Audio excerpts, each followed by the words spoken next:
Hello, everyone. Welcome to episode 16 of the Bandwagon Hockey Podcast. A little bit delayed there. The music was going off way too loud in my ears, so I was turning down the computer and was not paying attention. So the music stopped, and I was like, oh, crap, I got to introduce the show. A little bit of rust since we haven't had an episode since last Tuesday. I kind of mentioned before, Ryan, St. Paddy's weekend, there was a decent chance I would not be in shape to be doing a pod on Sunday, especially at 2 o'clock. Nobody said anything until about 8 p.m. and then it was just like, no pod. Good. And that was the way the wind blew this weekend. Ryan, how's it going? How was your St. Paddy's?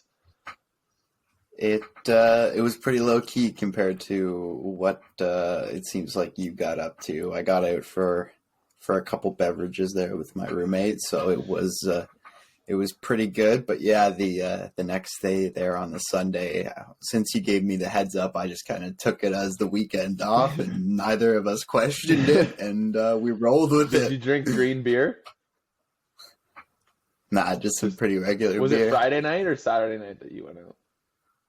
No, well, what was St. Patrick's? It's Friday.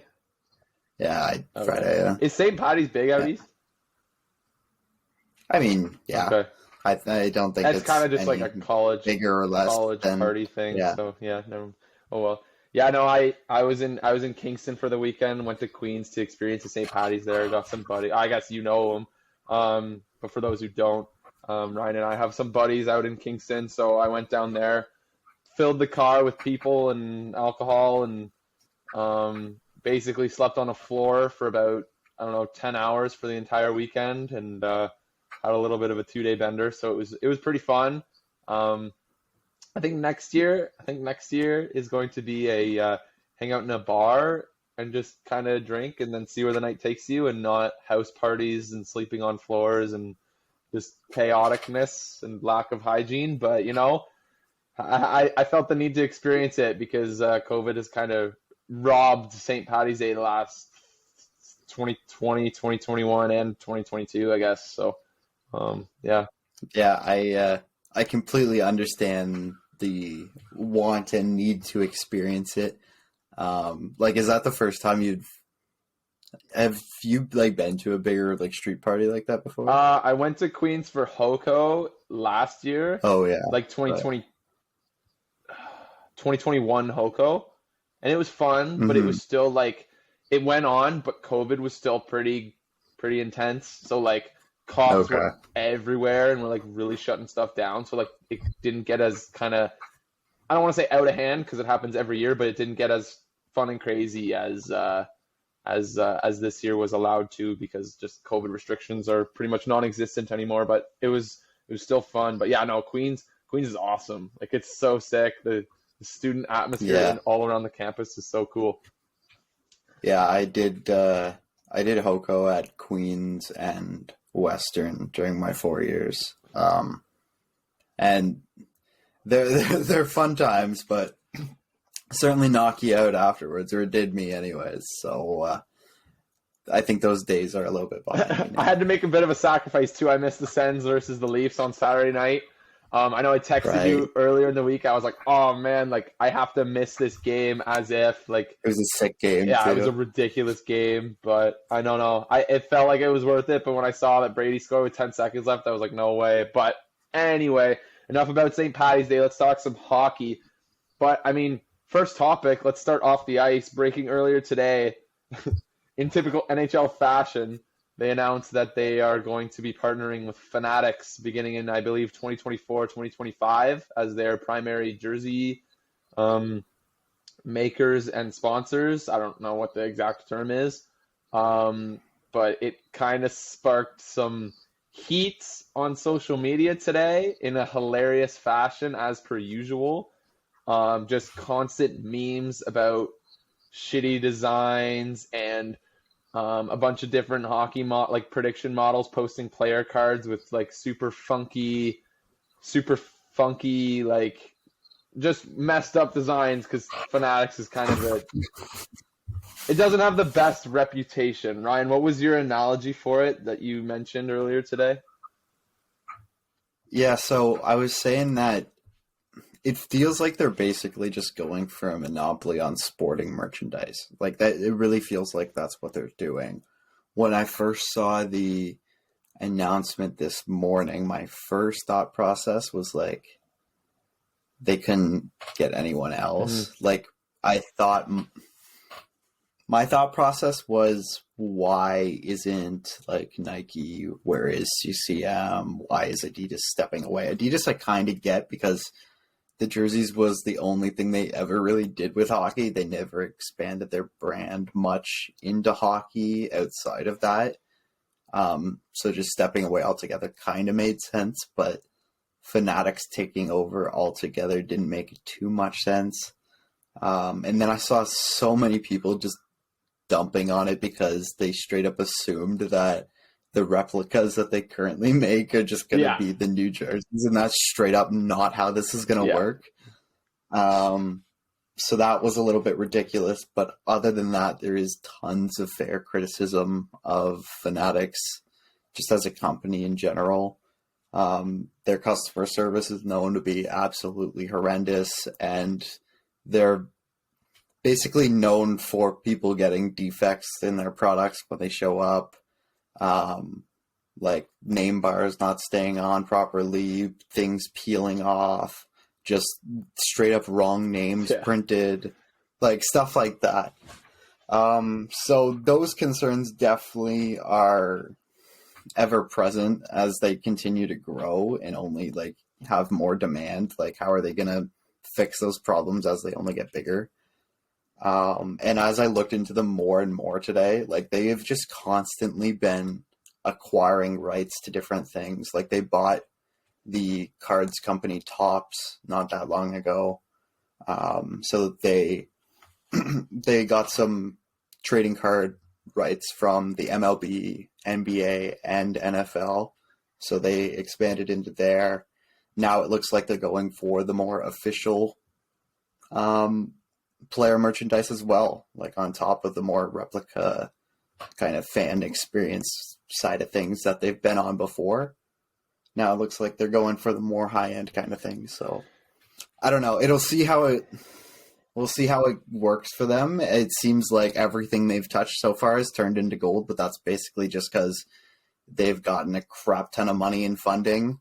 And it looks like they're prepping to go public with the company in not that long as well. So it basically looks like a massive conglomerate that's just buying up every little sports entity that it can and getting in any little crevice in the industry. It seems like they're trying to almost like monopolize jersey sales.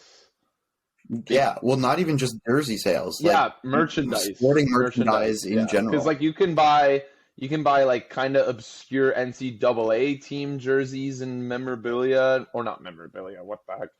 Merchandise from like just random schools in the States. You can buy just like kind of just, they have such a wide range of sports that they cover and make merchandise for. And it seems like they're really stepping up their game to that next level, providing the sort of on-field /ice/court like the equipment that the players wear. And the timing was kind of hilarious of this too, because this dropped earlier today, and today I got my Jake Sanderson jersey that my dad got me for Christmas. And I don't know if anyone noticed, but it's been 3 months since Christmas, for whoever wasn't sure. And so I've been waiting on this Sanderson jersey for now 3 months. He ordered it around the beginning of December, and it comes in today. And the name bar, the Sanderson name bar, is like not fully attached to the jersey in the top corners. So I'm gonna bring it into the Sens shop, see if they'll press it on for me. It's just one of the Fanatics jerseys, so it's kind of not, I don't want to say expected. You never want that when you're spending still $150 to $200 on a jersey. But the timing couldn't have been more hilarious for personally, because I got a Fanatics jersey today that I had been waiting on for 3 months, hadn't heard from Fanatics about after sending multiple emails, and then it comes in a little bit sort of messed up. So, just yeah, and even like anytime I've I think there was one time I tried to order a jersey through their site or something, and it was just completely way too complicated, and I went and found the same thing on Adidas it was on same sale essentially, and I got the same thing, just way hassle free. Like, I don't know, there's something about them that they're growing rapidly and they're not addressing customer service or quality of products as they go at all. Yeah. They're growing a little bit too fast, and it seems like they're prepared for. Hopefully that changes with this massive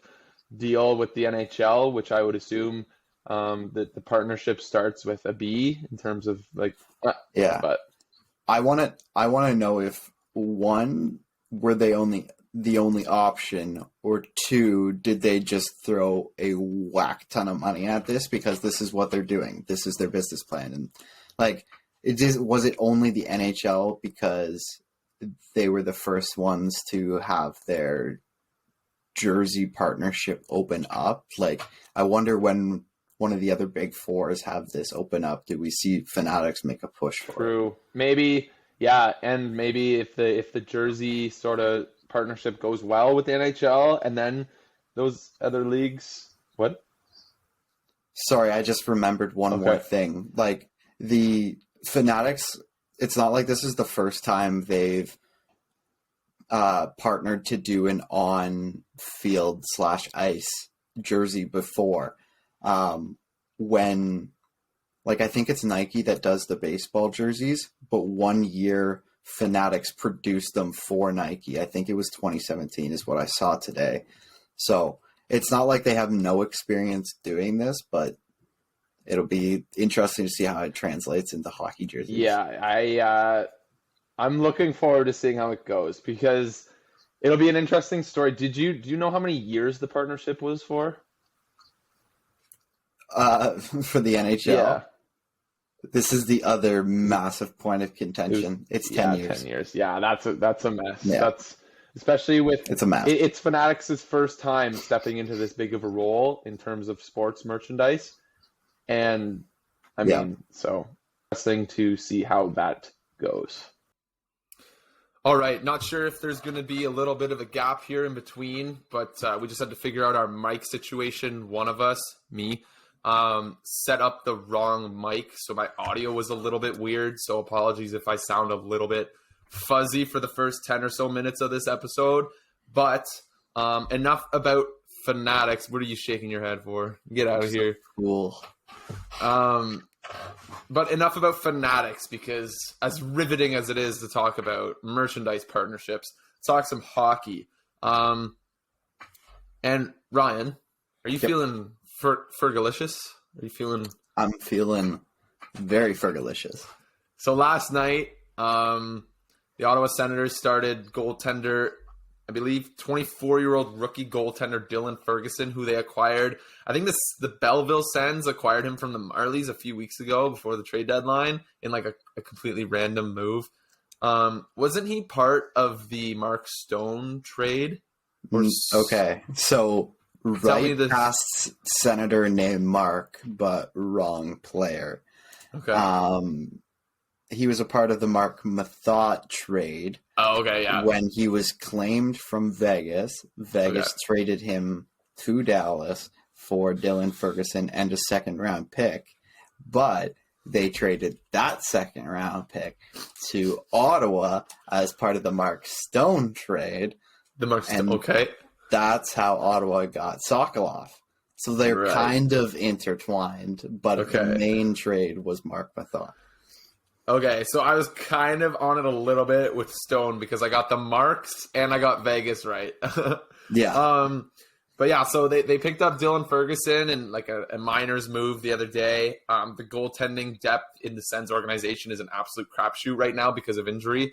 So it was kind of a move to shore up that. And all of a sudden, Dylan Ferguson's thrust into a game action against the Pittsburgh Penguins, who maybe if things may have gone a little bit differently over the past couple of weeks for Ottawa, a.k.a. in their 2 games against the Chicago Blackhawks, this game would have meant a lot more. But nevertheless, Dylan Ferguson, I believe, made 48 saves on 49 shots in a 2-1 win against the Pittsburgh Penguins. I was not able to watch the game. I was in a highly competitive intramural volleyball game, so I didn't catch it. But Ryan, maybe you want to give the rundown on how Dylan Ferguson looked. Yeah, it was odd. Odd in a sense that he looked like a veteran in the net. Like, there's sometimes where there's those goalies that step in and maybe win you a game out of nowhere, but it's like they're flying all over the place. The puck is just hitting them, bouncing out some way, somehow. No, that was not Dylan Ferguson. He was solid. He was always positionally sound. I think someone mentioned today, like there was a ton of shots against, but there was not a lot of second chances.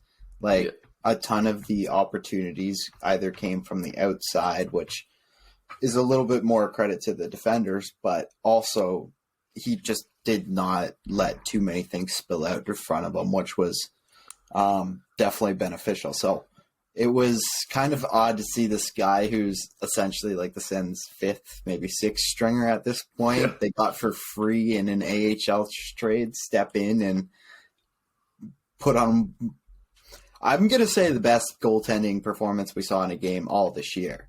Like, I don't think it's that crazy to say. Like, maybe there's a game that is slipping my mind. Didn't you say Saros make like 64 saves? Oh, sorry. I mean, for Ottawa. For Ottawa. Okay. Yeah.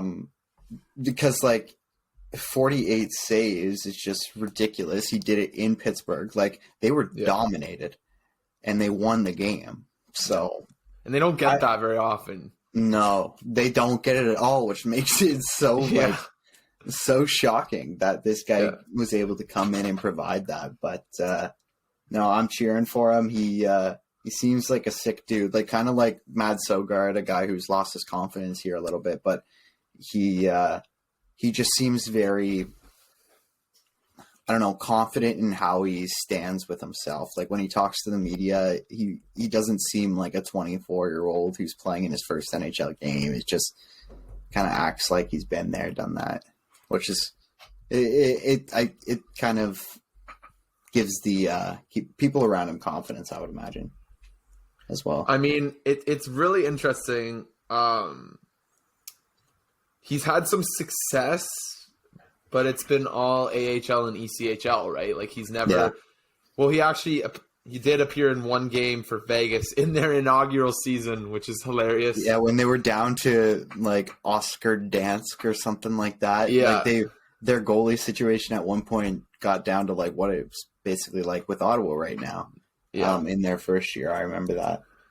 But yeah, no, Ferguson has been bouncing around between the ECHL and the AHL for the better part of 4 years now. And the most starts he's made in one of those seasons was 18, which is like just not a lot of starts. So he wasn't even a starter at those levels. So it's really cool to see him do that, do what he did last night. Another note too is like good on Toronto for just moving him. Like there was, I don't know, they have a crap ton of goalies kind of in the mid-tier AHL level that are blocking up their system. He was on a PTO there.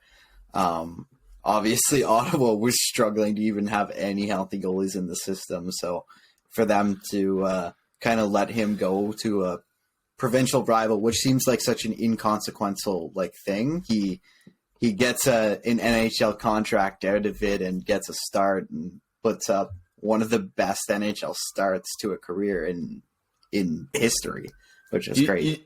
You just know he's going to get that start on April 1st on Saturday night against Toronto and put up like 32 saves and a 3-2 win or something. Something awesome. Yeah, Ferguson revenge game. That'll make Leafs fans skin crawl.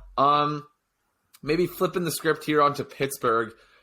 They're reeling. They're currently outside of the playoffs, both by points and points percentage, which is not something I thought we would be saying at this point in the season, considering how good their math looked about 2 weeks ago. They're 4-5-1 in their last 10, which includes a 4-game losing streak that is currently ongoing. And at the same time, Florida's rolling 7-2-1 in their last 10 on a 3-game winning streak. Matthew Tkachuk's going to get some heart votes. Maybe we'll talk about that later in the year. He's currently, I believe, 4th in league scoring. Yeah, he's at 95 points. Kucherov at 100, which is definitely gone a little bit under the radar. But no, so Florida, all of a sudden in control of their own destiny with this recent surge. Pittsburgh just falling out of the sky here. I saw a tweet earlier today. In Pittsburgh's last, I want to say, I can't remember the number. Call it 6 to 8 games. I think it was a handful. They have about 6% shooting percentage and an .827 save percentage. Oof. Ladies and gentlemen, that is not a recipe for success in the National Hockey League. So I mean, yeah, Pittsburgh reeling. It'd be a shame for the neutral fan to not see Sidney Crosby make the playoffs when he's having such a great season. When you could argue he's still in the prime of his career at 35 years old. There's probably not going to be many years left of Sid, like as shitty as it is to say, especially because they put so much effort into bringing the band back together with Letang and Malkin after some of the drama over the offseason. Mm-hmm. But that roster is such a mess.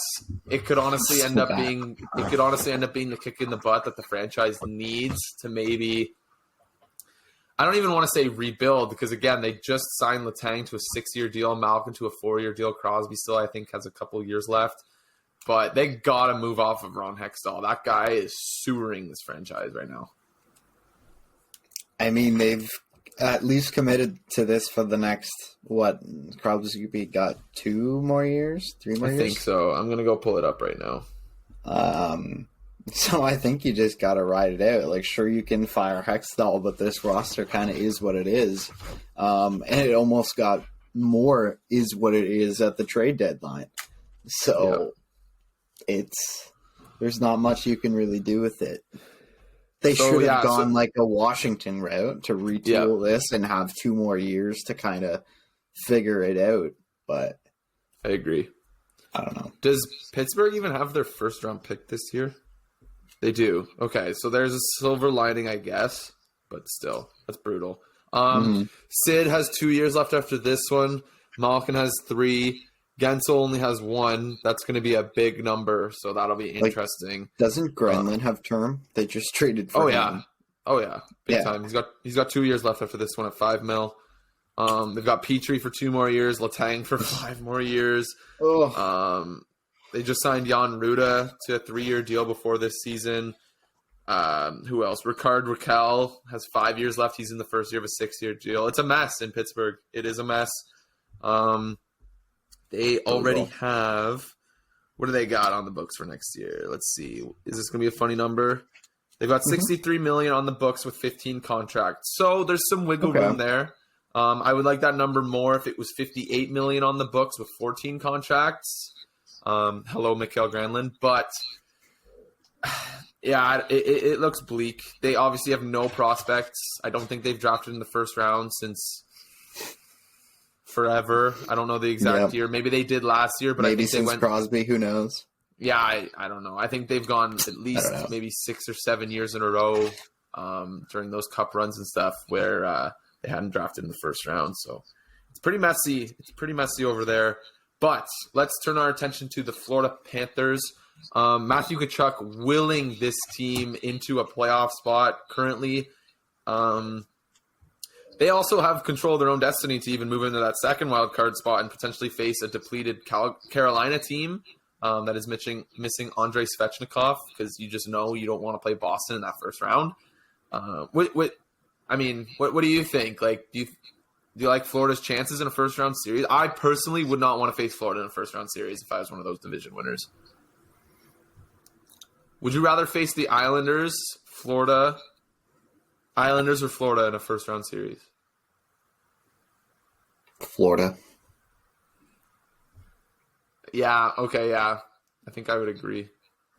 The Islanders are such a playoff built team, despite how ugly their cap sheet is and how inefficient it is. They just recently went to 2 conference finals, and as much as I don't like their team, Bo Horvat does make them better. Yep. and The they D have is a pretty amazing. wicked decor and a borderline Vesna goalie. So Yeah. that's what I rely on over a high-flying offense that has a little bit of shambles defense and even more shambles goaltending. Yeah.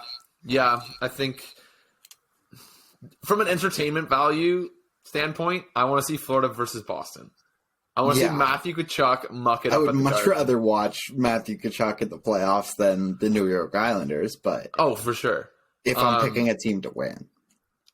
Well, no, I'm saying like both teams make the playoffs. Which team would you rather play if you're one of the division winners? I would tend to agree with Florida. I would rather play Florida, yeah. Yeah, okay. I would tend to agree with that. But from an entertainment standpoint, I want Boston, Florida so bad. I think Matthew Tkachuk, it would get so rowdy at the Garden. Those Boston fans are crazy. Yeah. Boston plays such a hard game, and like Matthew Tkachuk is probably one of the toughest players to play against in the whole league. Just imagine him getting under Marchand and McAvoy's skin. It would be such good television. It'd be such good television. I really kind of wrote off the Panthers and me too. Did not expect this out of them. So the fact that Matthew Tkachuk is kind of pulling this off is quite impressive. I was expecting this run to come about 2 months ago. I was expecting them to move into a playoff spot. I was expecting them to move into a playoff spot about 2 months ago, but I'm happy they did it now because, quite frankly, I'm a little bit sick of seeing Pittsburgh in the playoffs, and the TV, the entertainment value of seeing Florida in the playoffs outmatches both the Islanders and Pittsburgh, I think. Matthew Tkachuk has 32 more points than the next player on his team. I was just about to mention that. He's at 95 points in 67 games. Carter Verhaeghe just under a point a game at 63 points in 69 nice games. 36 goals for Verhaeghe. Pretty impressive stuff. Don't really think of him as a 40-goal guy, but it looks like he'll get there. And next topic on the pod, Alexander Barkov. He of 61 points in 56 games this year. Set the franchise record for points by a Florida Panther. And just to pull up the number, that number is 614. Yes, sir. Cute little franchise down south. Kind of wild seeing a 27-year-old grab that spot. I'd be curious to know, besides the two expansion teams, what's the lowest franchise record for points in a career? Points with the team. Mm-hmm. Do you have any guesses? I wonder if we can pull that up super quick. I think not. Did somebody just pass it in? Oh, Nashville? Yossi. Didn't Yossi pass them? Yeah, wasn't it David Legwand? Oh, it was something weird. I don't know why I know that, but I'm pretty sure it was David Legwand before Yossi, if we're right, past him. I can't find it anywhere. I think that's a good call. I'm going to check. Okay, I know Roman Yossi set the franchise record for points by a Predator, and that number is 601. Well, he's at 601 right now, so I would imagine it was probably somewhere in the high 500s. So maybe Nashville is... Go me. Go Ryan. That. Huge pull there. That was a really good call. That was recent too, that he set that. But yeah, I mean, Florida headed into the playoffs. They've got they're riding Bobrovsky right now. Spencer Knight's still away from the team in the player assistance program. Mm-hmm. The $10 million man of the .904 save percentage. Don't love that. Don't love that. Don't love that. All right, where do you want to move to from here? I'm blanking on where the natural pivot point for Florida was. Before we go into some other stuff, do you want to take a quick pick stop in Colorado? Coach hire or the coach extension? Coach extension. So so Jared Bednar signs a 3-year extension with the Colorado Avalanche. Kind of a no-brainer. Ever since he got there, the franchise has been sort of lights out in terms of success. Team seems to respond to him. It's kind of, I almost think it's going to turn into a what's Tampa's coach's name? Why am I blanking right now? Cooper. Yeah, John Cooper West situation. Colorado and Tampa, two of the best run organizations in the NHL. sort of opposite conferences with coaches that have been there for a while that seem to be there. And the core players want to play for. The message seems to still get across there. Nate McKinnon is still a dog. He's going to put up 100 points in less than 70 games. Ridiculous. One other point on Colorado I was going to bring up specific to Colorado, but could be a bigger topic, is I was going to say they're still kind of flying up the standings, doing well, 7-2-1 in their last 10. But as I look around them, the entire West has decided they want it. Like, everyone around them is either 7-3, 8-0-2. Like, the entire West has decided they want it. They just want to be good. Yeah. Finally, yeah. Yeah, the West is kind of rolling, and they're all. This kind of goes off of what you just said, but they're rolling together. Like, it just seems like every night each team is getting 2 points, and now. Sort of all of a sudden. Let me just list it off really quickly here. Sure. Vegas is 8-2-0 in their last 10. LA is 8-0-2. Dallas is 7-3. Colorado is 7-2-1. Minnesota is 7-1-2.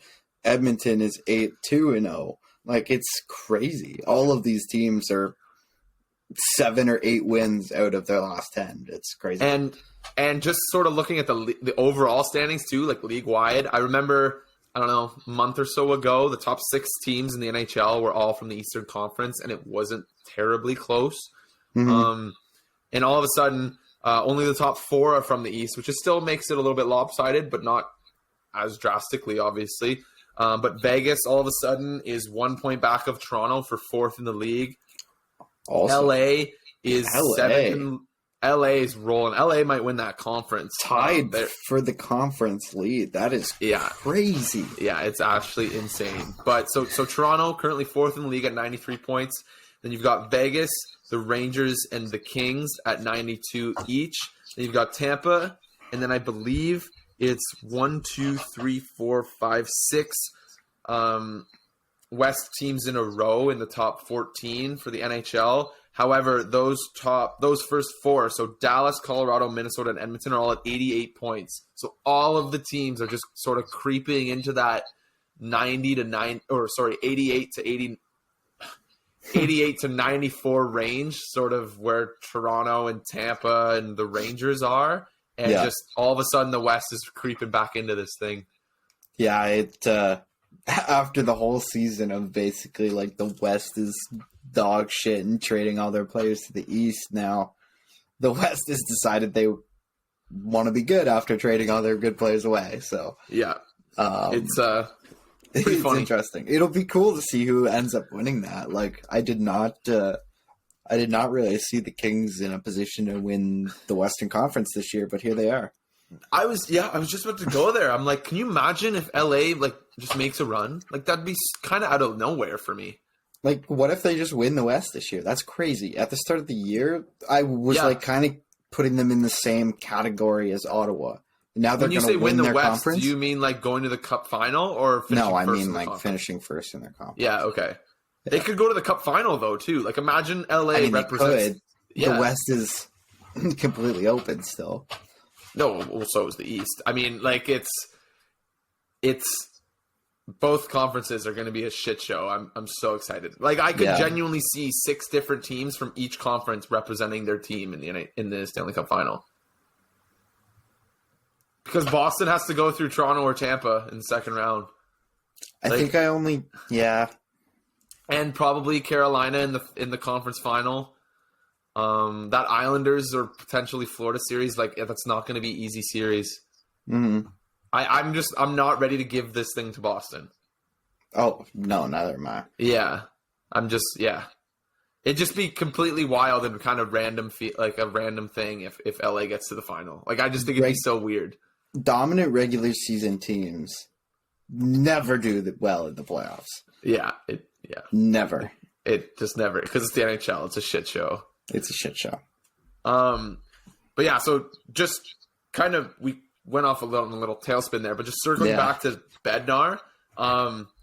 I didn't actually realize when I said sort of he's becoming John Cooper West, I didn't realize actually how long he had been there. I thought it was maybe like 2019, and that this extension would have kept him there for like 7-8 years. He's been there. I think he's been there through the shit years, right? His first season was the year that they drafted Cale Makar, which is when they were historically bad. 2016-17. They were 22, 56, and 4. That's crazy. They kept their rebuild coach. That's 48 points. Yeah, imagine that, having a good rebuild coach. Like they had a 293 points percentage that season, and then the following year they made the playoffs. Like that is wild. This can be a whole different conversation for a different day. But how many teams keep their rebuild coach? Like it's not often you see that. It's not common. Usually, if you're a rebuild coach, you get 1 year with sort of the polished roster, and if it doesn't work, you're out. Yeah. Unless you're the Ottawa Senators. But, like, I don't know. Although you could argue that this is, like, the first year that they've had a polished roster, and even then it wasn't polished at all. But, no, like, it's crazy. I think making playoffs the year after having a historically bad season has a lot to do with him sticking around, because I think so too. He also coached their AHL affiliate and won the championship in the AHL the year before with Lake Erie in 2015-16. They won it that year. If Tournier sticks around in Arizona, I can see him being a similar guy. True. Like I can see him being a successful NHL coach if he sticks around.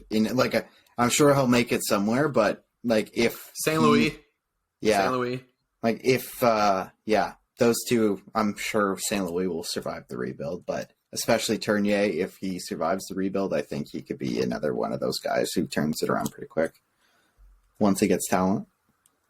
Yeah. I'm just trying to see what other coaches I think could make it out of the rebuilds. Because he's got them going on crazy point streaks at the mullet. Like, dude, the mullet magic is crazy. Arizona's like, how many more home games do they have? Okay, they're on a Western Canada road trip right now, but then they have their. Okay, so they've got 12 games left. 5 are on the road. Okay, so 5 of them are on the road. Okay, it's gonna be tough, but I was just gonna say, like, they're only 5 games below fake 500. Yeah, that's crazy. They're 27, 32, and 11. That roster should not be 27, 32, and 11. I want to say that rivals what Ottawa finished with last year, or is on pace to, anyways. Yeah, I think it's probably close. Like, all of a sudden, Arizona, when we were like, book it, them in Chicago, top 3 picks, whatever, like, Arizona's all of a sudden looking at 7th best lottery odds. And it looks like they're going to catch Vancouver and St. Louis, who have kind of, although Vancouver's rolling right now, but like Arizona might catch Detroit, and because Detroit's a shit show right now, and like it's insane. Like Arizona might play themselves out of a top 7-8 pick, like, which is not what that roster needs right now. Yeah. Speaking of Arizona, Clayton Keller, absolute heater right now. I think the stat was 24 points in his last 10 games. Yeah, I think it's since February 3rd, he's 3rd in NHL scoring or something. It's ridiculous. He's a big reason behind why they are being successful, for sure. Yeah. Him and Barrett Hayton has actually kind of burst onto the scene a little bit too. He's almost a point per game in his last 30 games, which is crazy. Kind of a forgotten dude, 5th overall in 2018. Out of nowhere. He did not have any points really at all this season. And then like out of nowhere, he's been point per game over the last couple months. He's on a 7-game point streak. Yeah. He's got 1, 2, 6, 7, 8, 9, 10, 11, 12 points in those 7 games. Yeah, it's kind of crazy. So, former 5th overall pick. Like, you never know. Progression is not linear. As much as people like to say it is, it's not. But all this being said, like, it'd be cool if they established a culture. I want to see Clayton Keller on a different team. Yeah. I do. It's probably not going to happen, just given the cap situation there. They need money on the books, and just he's a young guy and could realistically be on the next good Coyotes team. But I don't know. It sucks. I want to see him on a different team. All right. So you want to wrap this up with fighting? Yeah. Fighting. Okay, yeah. So the QMJHL recently put through, I don't know if it goes through, I don't know if they have a board of governors or how it works, but they basically decided to get rid of fighting starting next season. Well, it's not technically getting rid of fighting. It's highly incentivizing not fighting, right? I saw getting rid of it. Okay. But I might have just read a bad headline. Up the article. I might have read a poor headline. I'm not sure. Maybe if it's like suspending fighting, suspensions for fighting, being kicked out of games for fighting instead of just 5-minute majors. Long story short, the Q is trying to phase fighting out of the game, so we can just leave it at that. Ryan, if you find a detail, step in. Yep. But I just don't care. Like, I know it's a casual fan thing. Like, the fighting is what a lot of fans like to go to games for. The fighting is what's so engaging. You see the highlight clip of two guys standing on knives in ice, fully padded with helmets on, punching each other in the face, and the refs just letting them do it. I get that that's exciting, and I get that that's engaging for like a casual fan and get someone interested in hockey. But my God, it's such a stupid part of the game. Like, I'm not afraid to say it. I think it's such a ridiculous part of the game. Objectively, subjectively, it's fun, it's cool, it's exciting. But I think the fact that this is allowed in the game of hockey, that refs just willingly are allowed to let players just drop the gloves and freaking go UFC on each other for 30 seconds is just, it's wild to me that it was ever part of the game. And I personally will shed 0 tears to see it leave the game because I just think it's dumb. Yeah, see, I don't know if I feel that strongly. I'm more indifferent because I have no problem with fighting being a part of the game if it's two guys who are like very much willing to go in a right scenario. Like, I just really don't mind that, and it's exciting. Fans love it. Like, I really don't mind it in certain scenarios, but at the minor league level where there's guys like 16 years old playing against 20-year-olds and there's massive strength and developmental disparities and like still development going on and growing in and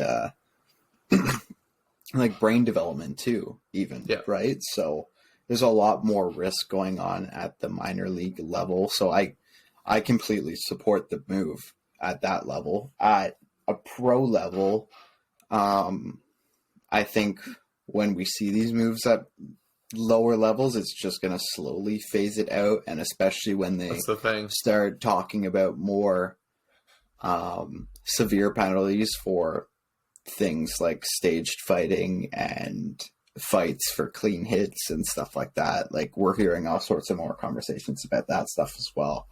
So we're just naturally going to see it go down over time. Like, we might get to a point where it gets banned, and I'll be fine with it. Like, I'm not going to fight for it. But I also see people really upset that now that it's not in the minor league levels, people are going to have huge problems not being prepared when they get to the pro levels. And I hate that argument because the NCAA has always been a thing. Look at Brady Tkachuk. He came from the NCAA. Like, players adjust. If they want to fight, they'll learn how to fight. So my thing about it is, I guess, like, kids are going to be not ready to fight in the NHL, but, like, can we be a little bit realistic and just point out that the only guy under the age of like 25 that's actually fighting is Arbor Xhekaj and Brady Tkachuk sometimes? And let's all agree that no Sens fan ever wants to see Brady Tkachuk fighting. Yeah. Like, no one fights anymore. You want to know who fights? Ryan Reeves. You want to know how old that guy is? 36. He's going to be out of the league in 2 years. You want to know who else fights? Freaking, I don't know. Like, guys that don't matter to the game anymore are the ones that fight. And it's just like, does it make sense to like if try to put yourself into a mindset where you were learning about hockey and people just started fighting. You'd be like, why is this happening and why is this allowed? Yeah, I completely understand your thinking on this. I do. But it's so weird to me that it's ever been a part of the game. It doesn't, like, I get it. It's a part of the game. People love it. People like tradition, whatever. You're going to get old guys saying, how is the game going to govern itself? You go throw a big hit, like, whatever. But I just don't understand. Like, the concept of fighting is so weird to me, which is why I'm so okay with seeing it go. And let's be real. The league is moving in a direction where there's not going to be any fights in the future anyway, because, guys, you need to be so skilled to get in the league. And if you're skilled, you're not focused on being tough and, like, freaking learning how to punch and crap like that. Like, you're telling me that Connor McDavid needs to know how to fight? Like, freaking Jack Hughes needs to know how to fight. Connor Bedard is going to need to know how to fight. Like, these guys aren't going to need to know how to fight because they're good enough to be in the league, and it's not a fighting league anymore. I don't know. I think that by proxy, the NHL is, like, fighting's just going to be gone because if these major junior leagues get rid of it, the NCAA already has gotten rid of it. Like, it hasn't been a thing in the NCAA for years. It's just going to end up disappearing anyway, but I don't know. I'm not terribly heartbroken to see it go. But I get why people are, because it is fun. It's good for the neutral fans. It's exciting, but I think it's dumb. Yeah, I just think the steps that they've taken right now are perfect. And, like, where they're going with it is perfect, to be honest. Like, take it out at the minor junior levels anyways, or major junior levels anyways, sorry. Like, protect those younger players for sure. And then highly, what's the word? De-incentivize, whatever Dissuade. that word is. Yeah. Dissuade fighting. In, like, stupid situations, like, keep adding penalties for that. Like, they need to start enforcing the enforcer should be called almost every time. Like, every time there's a fight, there is an instigator. Yeah. Every time. And it never gets called. And it's always just after a hit. A guy throws a clean open ice hit. Jacob Trouba throws a clean open ice hit. Does it all the time. People get so mad, but it's clean. Yeah. And he always has to fight, or someone has to fight for him. And it's ridiculous. Yeah. I don't know. We saw a glimpse of the NHL starting to, like, or not starting, but, like, kind of having this no fighting stance when we were robbed of a Fleury Binnington fight, and that's how we can wrap up the last couple minutes here. I was going to mention that. I think in the next few years, potentially, maybe a little longer, the NHL might either throw out harsher penalties for fighting or just get rid of it altogether. So Binnington better get his licks in while he can. Yeah. Fleury skated the length of the ice to try to give Binnington his fight. And they tried. They wanted to get at it, but the refs stopped them. I would have loved Fleury. Like, I don't know who would have actually won, but in my mind, I picture Fleury beating the shit out of him, and I love it. So here's the thing, though, we'll wrap up the show with this. I am almost, like, nervous to see Binnington get into a fight because I want him to lose the fight so badly just so that he can be put in his spot and stop being such an idiot. But that's the thing, is if he wins, it's going to be worse. Yeah. So, because right now it's funny because he's so be like desperate for a fight. Pardon? Jake Paul of the NHL. Yeah, that's the thing. Like, you want to see him lose to fall from the stupid grace he's built up, but I don't know. Whatever. It'll figure itself out. We'll still be fans at the end of the day. Most people will be too. Get rid of fighting. I won't be a fan anymore. I just want people to like the game for the right reasons, and fight. Yeah. Liking the game for fighting is not the right reason. That's dumb. Well. You'll always get people upset when you change stuff. Yes, sir. All right, let's wrap this thing up. The World Baseball Classic Final is about to start, and you and Sens are playing. So I think that'll do it for the 16th episode of the Bandwagon Hockey Podcast. Ryan, hit that outro since you haven't already.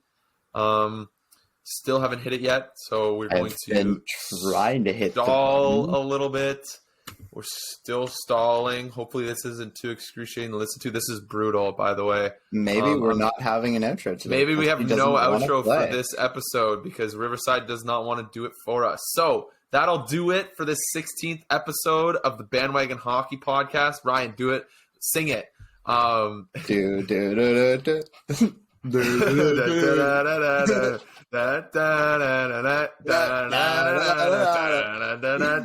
It's gonna be garbage.